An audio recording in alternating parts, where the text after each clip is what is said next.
현대자동차가 산타페와 투싼 등 국내 인기 SUV 차종의 판매 가격을 연식 변경과 함께 일제히 인상했습니다.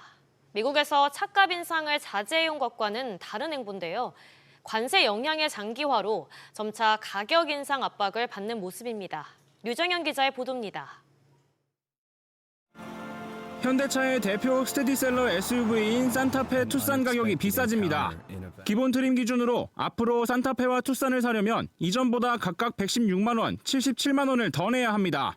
아반떼와 그랜저, 소렌토도 적게는 30만 원에서 많게는 89만 원까지 판매 가격이 올랐습니다. 보통 연식이 변경되면 적용되는 기술이 많아져 생산 비용이 늘거나 물가가 오르는 점 등을 반영해야 해 가격이 오릅니다. 지난 4월부터 미국 수출 물량에 부과되는 관세 여파도 일부 작용했을 거란 관측도 나옵니다. 미국에선 지난 4월부터 자동차 품목관세 리스크 대응 차원에서 차량 가격 인상을 자제해왔습니다. 이런 가격 동결 전략에 힘입어 현대차와 기아는 지난달 두 자릿수 판매 성장률을 기록하며 시장 점유율을 확대했지만 최근 들어 미국에서 판매하는 일부 차종도 가격을 올리는 양상입니다. 부품이라든지 완성차 업계에 가격을 올릴 수 있는 여지를 만들어준다는 측면에서 그 효과가 미국 내 인플레이션만 촉발시키는 게 아니라 다른 지역까지도 가격을 올릴 수 있는 요소를 만든다는 거. 미국의 자동차 관세가 당분간 지속될 수밖에 없는 상황이라 앞으로 나오는 신차 가격도 계속 오를 가능성이 커 소비자들의 부담은 더 커질 것으로 보입니다. SBS 비즈 유정현입니다. 최근 정부가 연체 이력을 지워주는 등 연차자 재기 지원에 공을 들이면서 빚을 잘 갚아온 차주들의 불만이 컸는데요. 이에 따라 금융당국이 이들을 위한 금리나 대출 부담 완화책을 조만간 내놓을 것으로 보입니다. 취재기자 연결해서 자세히 알아보겠습니다. 이한승 기자. 네, 이한승입니다. 일반 성실 상환자들에게는 그러면 어떤 대책이 나오나요?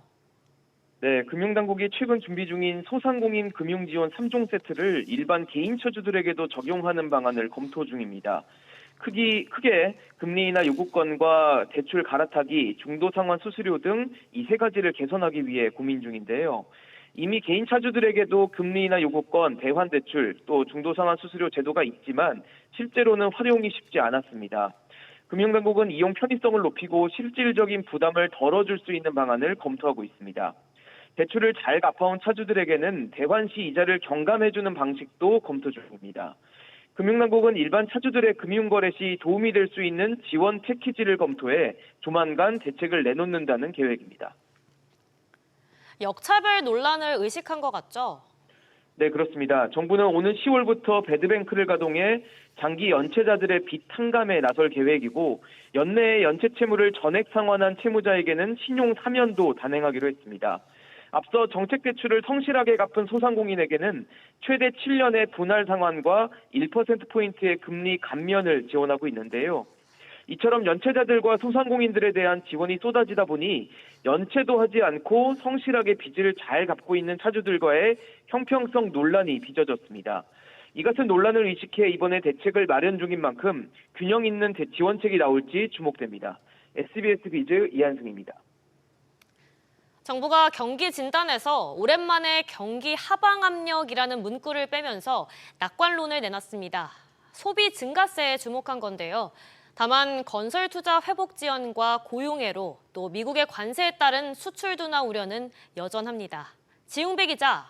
네, 지웅배입니다. 일단 올해 내내 따라붙던 이 경기 하방 압력이란 문구를 뺀 건 중요한 변화로 봐야겠죠?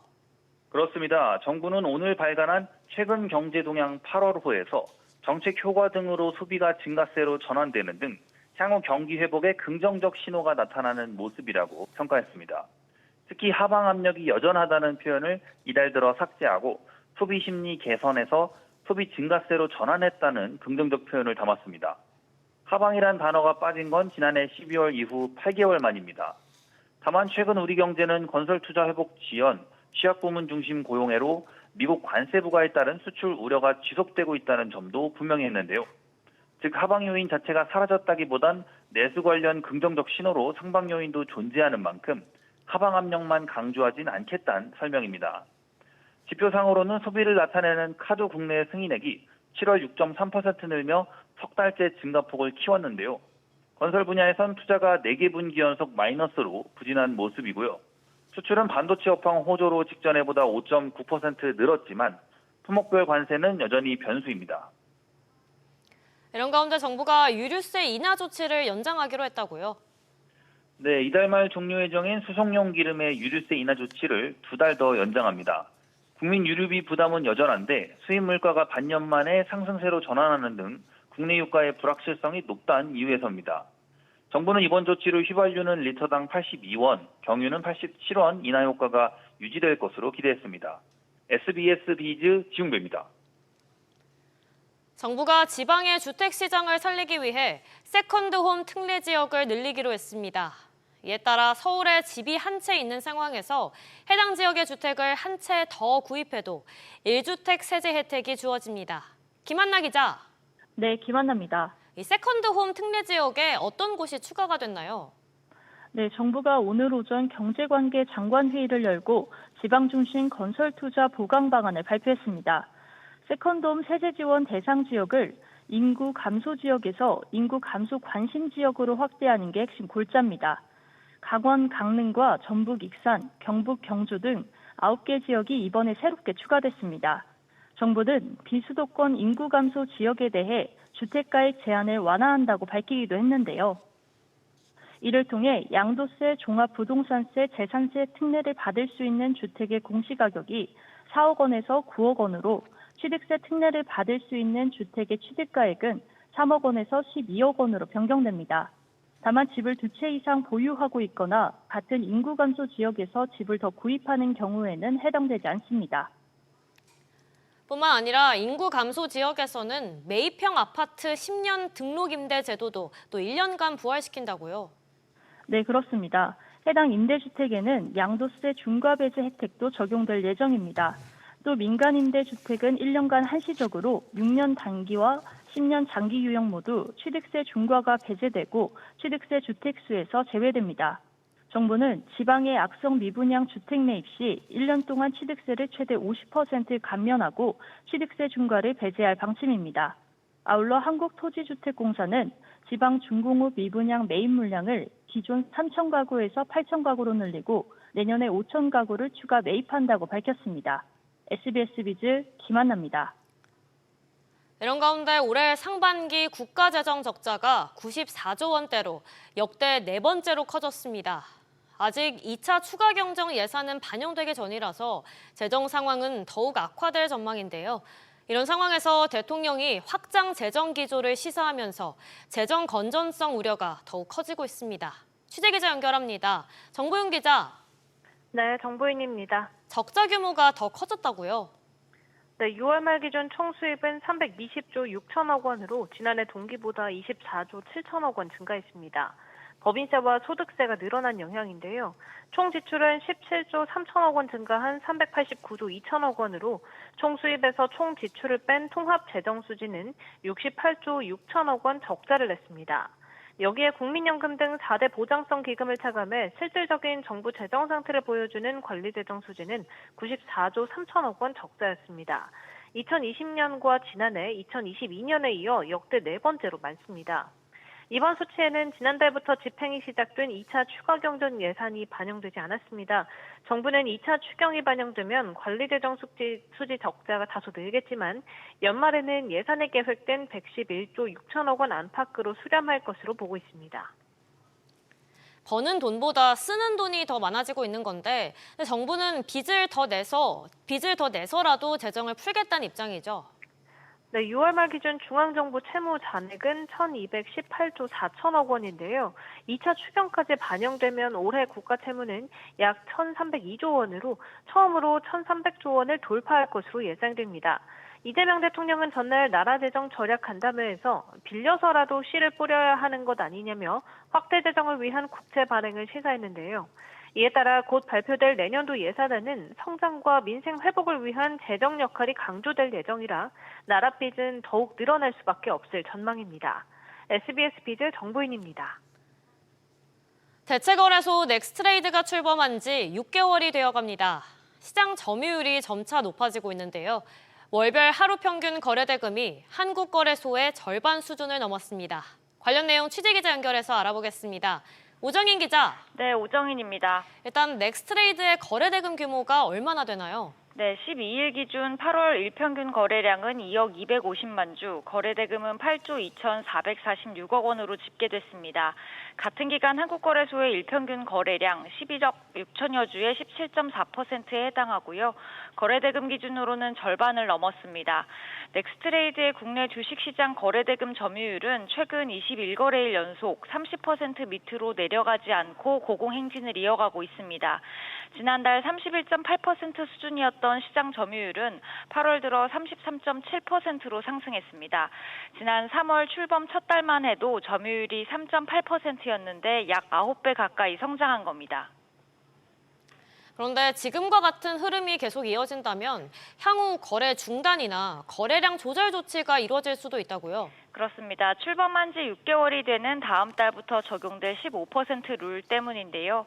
현행 자본시장법 규정상 매월 말일을 기준으로 최근 6개월간 넥스트레이드의 일평균 거래량이 시장 전체 거래량의 15%를 초과해서는 안 됩니다.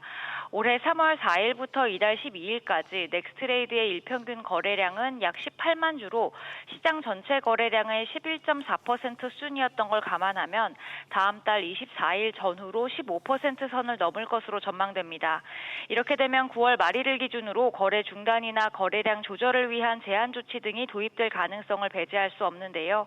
이와 관련해 넥스트레이드 측은 금융당국 등과 논의 중이며 이달 안에 방안이 마련될 것으로 내다보고 있습니다. SBS 비즈 오정인입니다.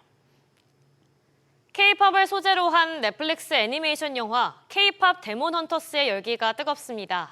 한 달 넘게 전 세계적인 인기를 받으면서 넷플릭스 역대 영화 조회수 1위도 넘보고 있는데요. 그러면서 한국 음식 등 한국 문화 전반에 대한 해외 소비자들의 관심이 한층 고조되고 있습니다. 최윤아 기자.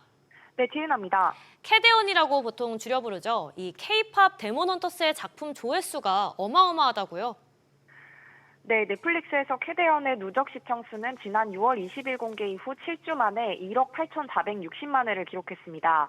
역대 넷플릭스 영화 부문 2위인데요.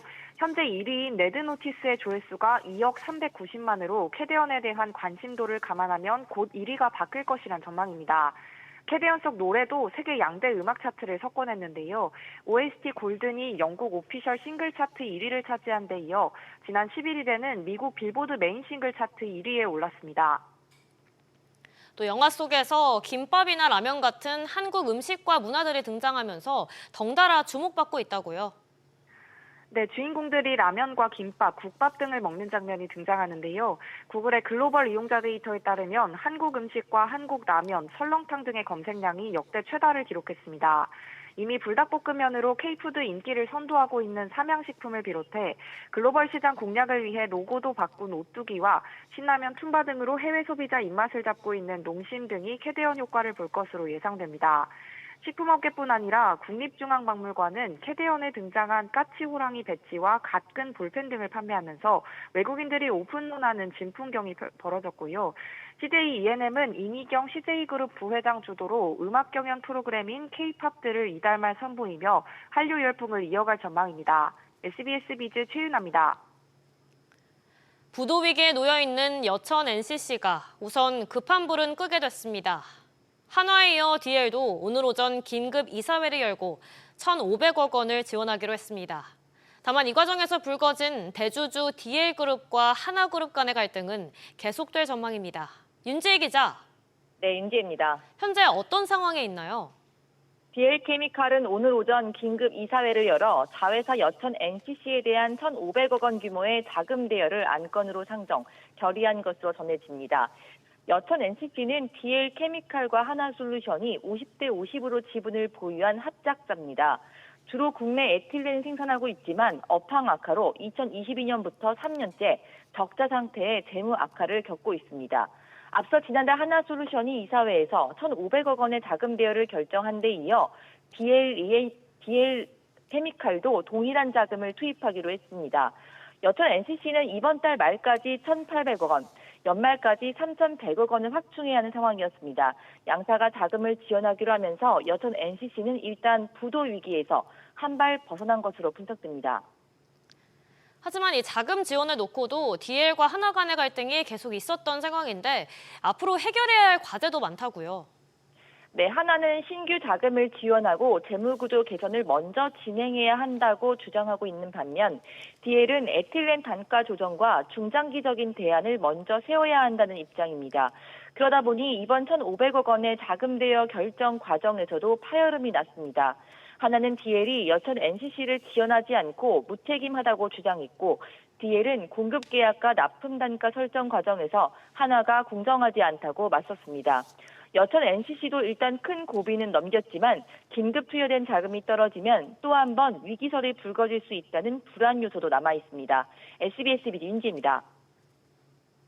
국내 1위 대체자산 운용사인 이지스 자산운용의 최대 주주 매각 절차가 본격화됐습니다. 특히 오너 3세가 경영 전면에 나선 대신그룹과 하나생명이 인수전에 참여하면서 맞대결 양상이 펼쳐지고 있는데요. 이민우 기자. 네, 이민우입니다. 일단 절차가 어떻게 진행되나요? 네, 이지스 자산운용의 매각 주관사인 모건 스탠리와 골드만삭스가 어제 예비 입찰을 진행했습니다. 이번에 매물로 나온 이지스 자산운용의 지분은 창업자인 고 김대영 회장의 배우자인 손여자 씨가 보유한 12.4%를 비롯해 재무적 투자자 지분 등이 포함된 경영권 지분 60% 이상이 거론됩니다. IB 업계에서는 이지스 자산운용의 가치를 약 8천억 원으로 평가하고 있는데요. 매각 지분 60%를 넘는 만큼 매각 대금은 5천억 원을 넘어설 전망입니다. 이지스 자산운용은 총 부동산 펀드 운용 규모가 66조 원에 달하는 국내 최대 규모의 운용사입니다. 매도인 측은 연말까지 잔금 납입과 지분 양도를 진행해 매각 작업을 신속히 마무리할 방침입니다. 현재 유력한 후보로는 대신증권과 하나생명이 거론되고 있죠.